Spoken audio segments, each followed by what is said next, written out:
की बात है कि वो गज हाथी जल का बड़ा क्रीड़ा करता है। जल में, जल हाथी को बहुत पसंद होता है, जल क्रीड़ा का शौकीन होता है। सरोवर में गया जल क्रीड़ा करने हाथी, वहां एक ग्राह ने हाथी का पैर पकड़ा और हाथी को खींचने लगे।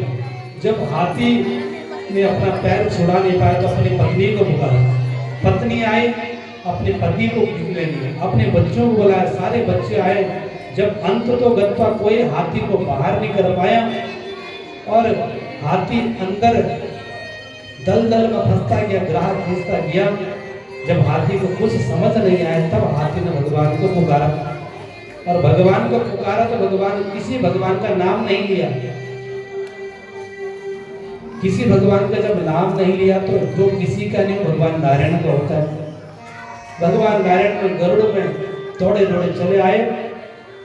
गजराज के पास कुछ नहीं था। गजराज ने सरोवर से कमल निकाला और भगवान को अर्पित किया। भगवान अपने भक्त की रक्षा के लिए आज गजराज के समक्ष पहुंचे। बोले नारायण भगवान की, बोले महाराज आज नारायण भगवान ने सुदर्शन चलाया और ग्राह का प्राणांत कर दिया। गजराज ने पूछा महाराज ये ग्राह तो मेरा दुश्मन है, ये तो मुझे खींच रहा था। बोले महाराज जो मेरे भक्त के दुश्मन है पहले मैं उनको निपटाता हूँ, उसके बाद भक्तों की तरफ देखता हूँ। तो पहले ग्राह का उद्धार किया, उसके बाद गजराज का उद्धार हुआ। गजराज को भगवान की प्राप्ति हुई। इस प्रकार से गज और ग्राह की कथा हम लोगों ने संक्षिप्त में सुनी। आगे समुद्र मंथन हुआ। समुद्र मंथन में से 14 रत्नों की उत्पत्ति हुई। 14 रत्नों में से अमृत भी निकला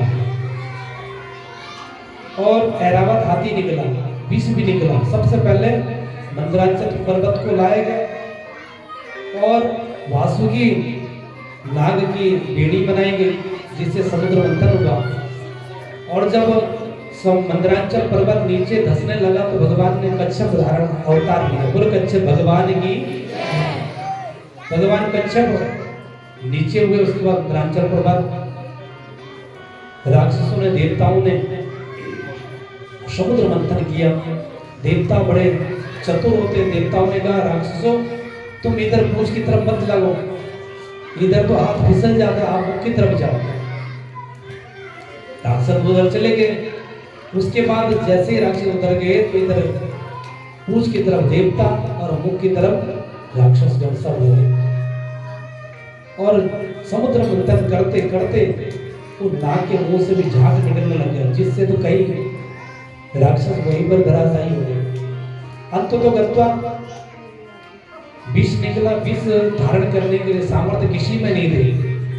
भोलेनाथ को पुकारा गया, भोलेनाथ आप ही जग के संहार करता, आप ही इसको ग्रहण करें। भोलेनाथ ने रा कहा और ग्रहण कर लिया, मौ कहा। भगवान भोलेनाथ ने कंठ, विष को कंठ में धारण किया, इसलिए भोले बाबा का नाम नीलकंठ पड़ा। बोलो नीलकंठ महादेव की। आगे ऐरावत हाथी निकला, हिंद ने लिया। अमृत निकला तो अमृत के चक्कर में दानवों में और देवताओं में खूब झगड़ा हुआ। झगड़ा हुआ, ये अमृत को कौन बांटेगा। इतने देर में लक्ष्मी भी निकली। लक्ष्मी ने भगवान विष्णु का वर्ण किया, विष्णु को पति स्वरूप ग्रहण किया। इतने देर में मोहिनी भगवान प्रकट हुए और मोहिनी भगवान ने देवताओं से कहा, देवताओं, असुरों से भी कहा, असुरों ये अमृत मैं अपने हाथ से बांटूंगी, इसमें कोई पक्षभेद नहीं होगा, मैं अपने हाथ से सबको बराबर दूंगी, आप सभी लोग लाइन में बैठ जाओ। सभी देवता और असुर दोनों लाइन में बैठ गए और मोहिनी भगवान थोड़ा थोड़ा सबको बांटने लग गए। राक्षस बोले पहले मुझे, देवता बोले पहले मुझे पिलाओ। मोहिनी भगवान ने ये राक्षसों से ये कहा, असुरों से, कि ऊपर तो पानी पानी है, तुम्हें गाढ़ा गाढ़ा पिलाया जाएगा। पहले देवताओं को पानी पानी पिला देते हैं, जो गाढ़ा गाढ़ा है वो आप सबको पिलाया जाएगा। ये दानव समझ में आ गए, चलो देवी आप जो कह रहे हैं सही कह रही हैं, आप देवताओं को पहले पिलाओ। और जैसे ही देवताओं को मोहिनी भगवान पिलाने लगे अमृत का प्याला, तो उस दानवों में एक सूर्य, एक राक्षस था, वो बड़ा चतुर था महाराज, सरभान नाम का राक्षस। वो सूर्य चंद्रमा के बीच में बैठ गया। उसने सोचा अगर मैं यहाँ नहीं बैठूंगा तो ये अमृत समापन हो जाएगा और हम ये अमर हो जाएंगे, हम लोग ऐसे ही वंचित रह जाएंगे अमृत से। मोहिनी भगवान ने अमृत पिलाना शुरू किया, सभी देवताओं को पिलाया, चंद्रमा को पिलाया, सूर्य भगवान को पिलाया। बीच में सर्पहान नाम का राक्षस आ गया, उसने भी थोड़ा सा पी लिया, और जैसे ही पिया तुरंत चंद्रमा ने और सूर्य भगवान ने शिकायत करी मोहिनी भगवान से कि ये तो राक्षस ने भी अमृत पी लिया।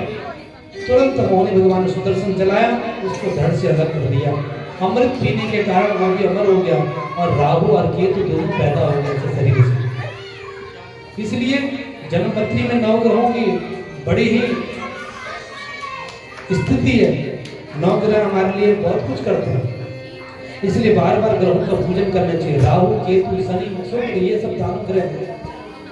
जब इसीलिए चंद्रमा और सूर्य का ग्रहण अभी लगता है, तो सर्पहान नाम के इसने राक्षस ने शिकायत करी थी, और ग्रहण लगने पर चंद्र ग्रहण लगता है और सूर्य ग्रहण लगता है। जब राहु केतु चंद्रमा को नहीं छोड़ सकते, सूर्य को नहीं छोड़ सकते, तब तो हम तो आम मानव हैं। हमारे में जब भी राहु की दशा चलती है तो कुछ ना कुछ गलत होता है। राहु केतु की दशा, इसलिए पंडित जी लोग कहते हैं राहु की दशा चल रही है, गाड़ी ढंग से चलाना, एक्सीडेंट भी हो सकता है। इसे राहु केतु 9 ग्रह तब से उत्पन्न हुए। आगे महाराज समुद्र मंथन के बाद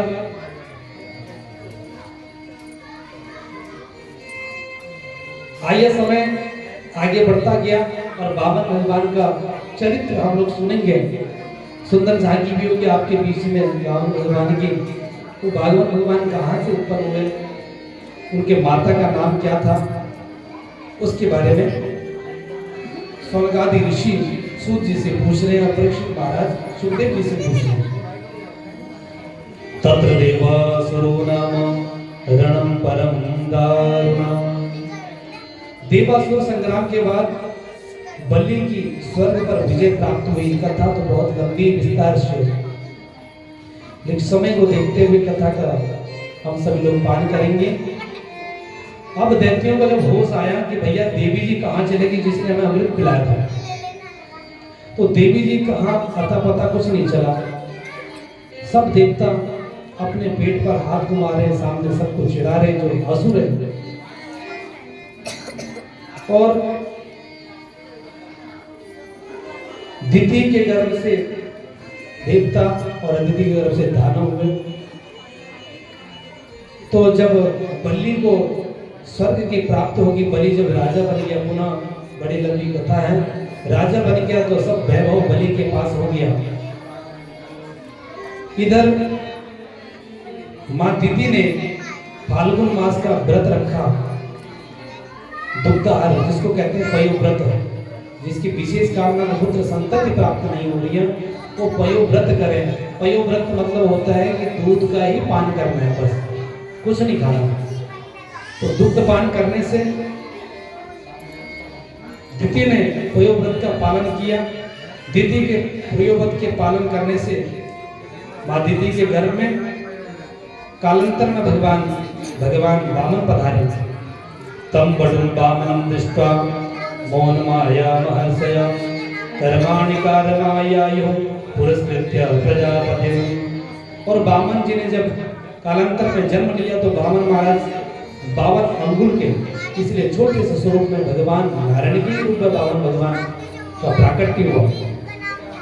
वामन भगवान जब प्राकट्य हुआ